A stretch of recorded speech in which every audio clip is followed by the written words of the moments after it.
So hello mga paps, ito na naman tayo sa araw na to. Gagawa tayo ng diagram kung paano gumawa ng hazard sa ating Pure Kawasaki 125. So meron tayong gagawing diagram muna ngayon para maipakita natin kung paano napapunction nga ba ang ating mga lights. First, syempre kailangan natin yung battery dahil sa battery naman nagsisimula lahat, diba? So sa battery, ito yung positive, then ito yung negative. Lagyan natin siya ng symbol. So ito siya is papunta sa body ground. So ito yung terminal niya.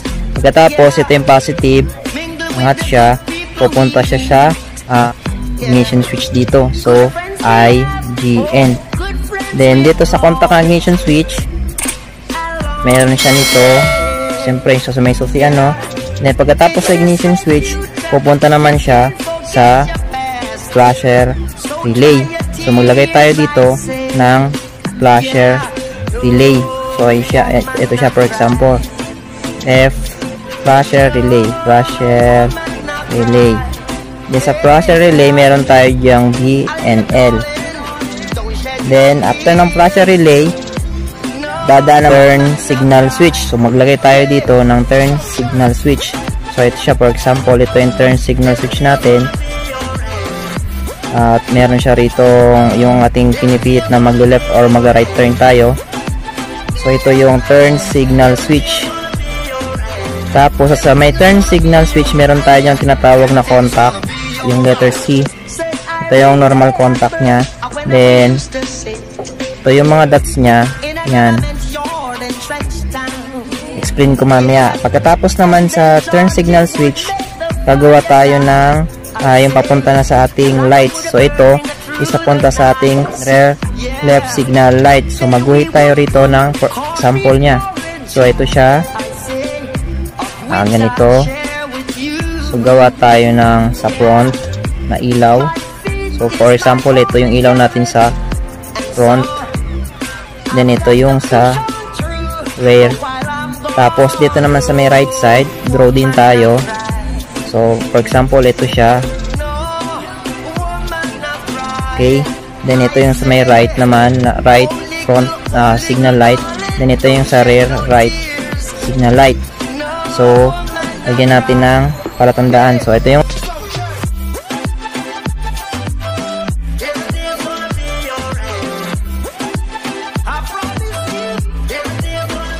nilalapit ko lang ito yung ating example ng hindi ma-focus. Yan yung ating example ng diagram. So paano nga ba gumagana mga paps ang ating signal light? First, ang first component natin is ang battery. So ito ang ating positive, dediretso siya dito, pupunta sa ating ignition switch. So after natin mag trigger sa ating ignition switch, pupunta naman yung flasher relay. So ito yung ating flasher relay. B stands po sa battery. Siyempre galing sa battery. After sa battery, papunta naman siya sa L. So ito yung lalabas sa L, sa light, papuntang light. Then pupunta tayo sa may turn signal switch. Sa function ng turn signal switch, kapag nagpihit po tayo, ito yung button, for example, is mag left turn tayo. So ang iilaw, itong sa gitna ng common is magdidikit siya papunta rito sa left signal dahil left signal yung ating ginamit. So iilaw po ito, magbiblink yung left signal switch. So ito yan, kasama tong ating rear left signal switch. So kung magta-turn naman na tayo ng left signal switch dito, ang ating iilaw naman ay itong ating right signal light, then ang ating rear signal light. Sila lamang dalawa ang So sa madaling salita, kung maglalagay tayo ng hazard switch, dito lang tayo magpo-focus sa ating signal switch. So it means na nandito yung connection. So ang gagawin natin, dahil nga meron tayong switch on and off, ito for example, so ito siya yung ating gagamiting hollow switch. Ganito yung kanyang detail. So meron siya ritong wirings. Yan, sa tingin ko ang kulay nun is blue, for example, brown, and black. For example yan. Yun, magpapunction yun kapag pinindot mo rito yung kanyang part na nandito sa ilalim, ito siya. So, pag pinindot mo siya, didikit siya. Tatlo rito, didikit, magkakaroon siya ng connection ng ating mga nakapag itong tatlong ito na wire na to, idinikit natin dito sa turn signal switch na yung apat na to na ating ilaw is magkakaroon siya ng contact kaya siya iilaw. So, for example, itong black sa ating right, sa ating left signal, then ang ating brown dito sa may C sa may contact, then itong blue dito naman sa may right natin na signal lights. Yan. So, lilinawin ko lang mga paps sa mga motor kasi iba't iba yung ating mga setup. May mga motor na dito sa loob ng ating turn signal light is tatlo na yung functionable dito. So, dito ang hanapin natin na wire is tatlo lang na color. Siya yung mga nakakonect sa ating mga signal lights natin sa front, sa rear, meron din dito sa baba. So, yun ang hanap nating color. So, sa makatuwid, dito sa ating turn signal switch, meron dito sa Kawasaki Fury 125, kung di ako nagkakamali, may connection dito na 8 wire. So, yung tatlo is 4D sa high and low natin dito. Sa high and low, button natin sa headlight. Tapos, yung dalawang connection papunta rito, sa pinakambaba niya, ito naman yung ating dalawang connection na wire. Ito yung busina. Tapos yung matitirang tatlo connection dito sa may ating turn signal switch, siya yung tatlong connection na kukunin natin, na hanapin natin para may connect natin dito sa ating hollow switch. So hollow switch. Okay. So bubuksan natin mamaya yung ating signal switch para matingnan natin yung mga wire para mapakita ko sa inyo na ganun yung kanyang mga connection wire. So, ulitin ko tatlo lang po ikukunin natin dito connection para may connect natin yung hollow switch dun sa tatlong linya nito. So, ganito po ating paps ang ating example na diagram. Sana po nakaintindihan ninyo at nakuha ninyo kung paano natin gagawin yung ating hollow switch para magkaroon tayo ng hazard. So, sinasabi ko na 3 easy way kasi kailangan muna natin ng diagram bago tayo mag-actual. So, tara mga paps, punta tayo kay Yuri. So mga paps, nandito na tayo sa ating motor, si Fury 125. Base dun sa ating left and right switch, sa loob nito hindi lang naman tatlo yung kanyang wirings kundi 8. So bubuksan natin ito para may pakita ko sa inyo yung laman ng mga wirings. So dun sa ating diagram, malinaw naman dun na tatlong wire yung kailangan connect para magkaroon tayo ng hazard. So open ko to para maipakita ko sa inyo kung paano natin gagawin yung hazard. So mamaya makikita rin nyo naka-open na siya. Then iabang ko na rin dito sa maitin ko na dito yung ating hollow switch. Hollow switch yung aking gagamitin. Then doon pala sa ating relay sa Kawasaki Fury 125 kasi. So dito natin mabubuksan mamaya sa may clearings yung kanyang relay. Yung stock ng relay ng ating Kawasaki Fury is tingin ko paps is hindi siya kaya, dalaba lang yung ampere niya. So kung di ako nagkakamali, mga 10 lang siguro, 10 ampere lang yung kanyang clearings nandito. Papalitan natin siya ng panibagong relay, yung nabibili sa, depende kasi sa nabebenta. So yung pang sasakyan yung bibili natin, o kung wala sila na meron naman sila ibibigay na pang replace, yung talagang kakayanin yung kanyang ampere para gumana yung ating apat na stock na ilaw para magkaroon tayo ng hazard. So simulan na natin yung flasher relay mga tol, dito siya nakakabit. Kailangan ko itong palitan. Pero sa ibang motor, pwede na hindi magpalit ng relay. Yung stock flasher relay nila, kayang sabay-sabay magpailaw ng 4 na bumbilya. Yan, dalawa lang naman yung connection niya, isang B, isang L. Yan, dito makikita niyo yan. Ito yung B, para dito. Ito naman yung L, para dito naman. Tapos naka-indicate din dito, ang kaya ng pailawin ay 10 watts by 2. Ibig sabihin, dalawang 10 watts na bumbilya lang ang kaya niyang pailawin ng sabay. Pero kung yung relay ng mga motor nyo ay walang naka-indicate na ganito, papakita ko sa inyo paano i-test kung kaya ba magpailaw ng flasher relay nyo ng 4 na ilaw ng sabay-sabay. Ibabalik ko muna to. Tapos kumuha ka ng 3 maliliit na wire. Tapos dito sa terminal socket ng signal light, isushoot tong 3 dulo.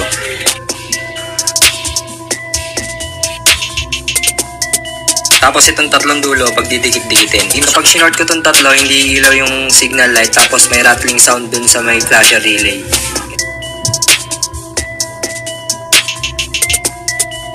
Flasher relay, merong rattling sound. Yun, sana narinig nyo.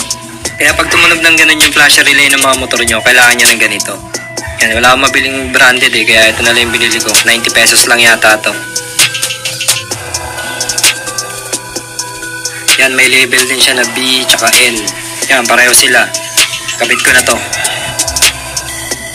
Mga paps, nakapagbukas na tayo ng ating switch light ng left and right. Dito sa ating switch, meron tayo ditong mahigit 8 wire na connection.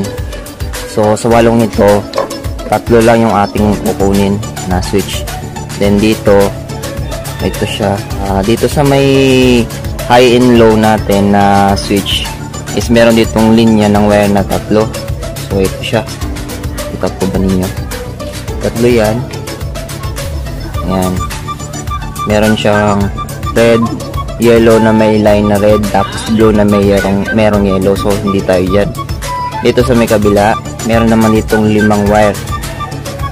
So yung dalawa doon na color black and green na merong line na black. So hindi yon, hindi ito.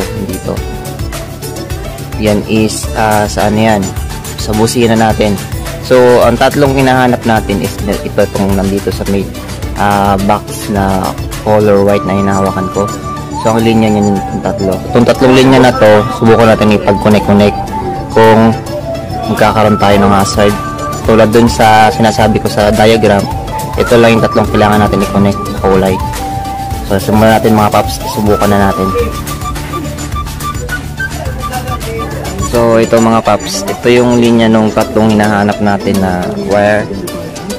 Yan, 3 yan, solid green, orange and gray. So dito yung linya niyan, tsaka ito yung aking kakabit, yung hollow switch. So yun, sinabit ko muna siya dito para ilinya. Then yung 3 wire na yon, ito na yon, yung ating linya ng solid green, gray, tsaka yung orange. So ito, 3 ito, ipapakita ko sa inyo na kapag pinagdikit-dikit siya, easy ilaw na yung ating hazard. Tapos binalatan ko na rin yung connection na 3 para sa ating hollow switch. So ito yun, kahit magkabali-baligtad kung ang 3 kulay na to sa pagkakabit dito sa 3 nasa may ating switch, is wala namang problema, no? Doon nga sa sinasabi sa diagram na kahit naalin dito na kulay ang may kabit dito sa 3 ito is walang problema. Lalagyan ko muna itong 3 to ng isang wire para makita ninyo na mag-hazard yung ating mga ilaw. Okay, so ito yung aking isang maliit na wire, ikakabit ko sa 3 wire na to para makita ninyo na sila yung 3 pagkakabit-kabitin na wire para magkaroon tayo ng hazard. So itatap ko lang siya sandali.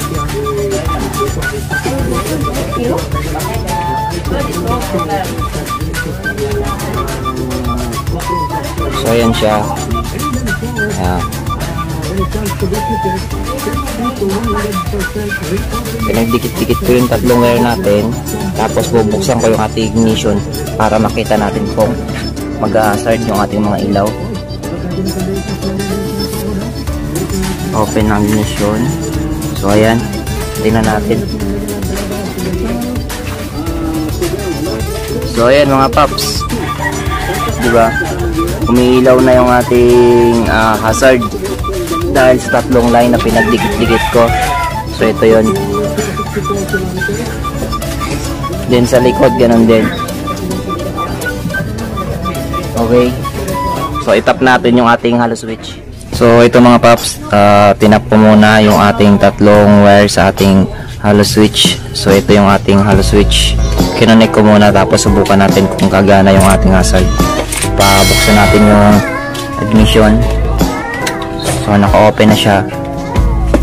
So kapag pinindot ko itong ating hazard, hindi siya naka ano no, hindi siya naka-click. So pag pinindot ko siya, hindi pa rin siya magpa-function ng hazard sa lahat kasi ayan, magbi-blink nga siya, iilaw siya, pero yung ating right side lang ang ating iilaw na light, so hindi pa kasama yung sa left. Iba kasi yung setup ng mga bagong motor ngayon gaya ng Rider, Sniper, na in tatlong linya lang na yung kapag kinonect natin is iilaw na lahat. So gagawin natin, before pa natin mapagana yung left side ng hazard, kailangan pa nating galawin yung ating left switch. So left switch natin itong ating light. Yan, kapag ni-left switch ko siya, saka pa lang siya magpa-function. So dapat pala dito sa part na to, kailangan ako pang mag-left switch bago mo pindutin yung ating hollow switch para gumana yung ating mga hazard. So yun mga paps. So ayan mga paps, nalagyan ko na ng electrical tape for the meantime. Yan muna natin ilalagay kasi wala nga tayong stringable tube at saka soldering lead. So mga paps, expect the unexpected nga ika nga no. Sa iba kasing mga motor, tulad ng mga Rider tsaka Sniper, lang yung ditong tatlong wire automatic, syempre iilaw na kanilang mga hazard. So sa Fury, hindi ko inaasa na ganun ang mangyayari. So at least kahit pa paano, hindi naman tayo na mission fail sa ating installation kasi yun nga lang, kailangan mo lang mag switch pa rito sa ating left or right turn para mag-function yung lahat ng hazard natin after mo pindutin tong ating hollow switch no. So ngayon nalagyan ko na siya ng tape kasi wala ngayon akong available na shrinkable tube at saka ng soldering lead dahil hindi tayo makapunta sa mga shop dahil ECQ nga tayo. So ngayon ganyan na lang muna for the meantime. Tapos ipabalik ko na muna yung ating headlight, ikakabit ko na ulit muna siya, tapos ipapwesto na natin yung ating hollow switch dito sa may malapit sa ating side mirror. So ikabit muna natin mga paps. So ito mga paps, na ibalik ko na yung ating switch tsaka yung ating hollow, na i-tap ko na dito sa ating, dito ko siya balitin up sa may ating side mirror. So ito siya, ito yung ating hollow switch, kasama na siya sa may side mirror na red. Then subukan natin yung ating third kung gagana. So ayan siya, so umilaw na yung hollow switch. So ito, pag pinindot natin siya, yan, magbiblink siya, ganon din sa ating indicator. Pero ang iilaw lang dyan is yung ating right side. Kita naman ninyo, yung left is wala pa. So kailangan natin gamitan ng left turning switch light. So ito, kailangan natin siyang i-right pala siya, i-right siya. Yan. So mawawala yung ating indicator, tapos iilaw na yung ating hazard. So ganun ang mangyayari mga paps. Ayan siya. So yun nga, sabi ko sa inyo kanina, expect the unexpected na mangyayari. So ganito yung ating installation no. Kailangan mo pang mag right hazard, mag right switch bago mo pindutin yung ating button sa hollow switch para makapag hazard ka. So ibabalik ko to sa gitna. Yan. So magbiblink yung ating indicator. So off na natin yung ating hollow switch. Okay. So kahit na gano'n nangyari mga paps, nakapag-install pa rin tayo ng ating hazard no. So yun lang muna sa ngayon mga paps ang ating tutorial. Then huwag niyo po kalimutang mag-comment sa ating comment section sa ating YouTube channel. Subscribe na rin po kayo para sa mga susunod nating mga videos tungkol sa tutorial sa ating Fury Kawasaki 125 no. Yun lang po mga paps. Maraming salamat sa panonood. God bless.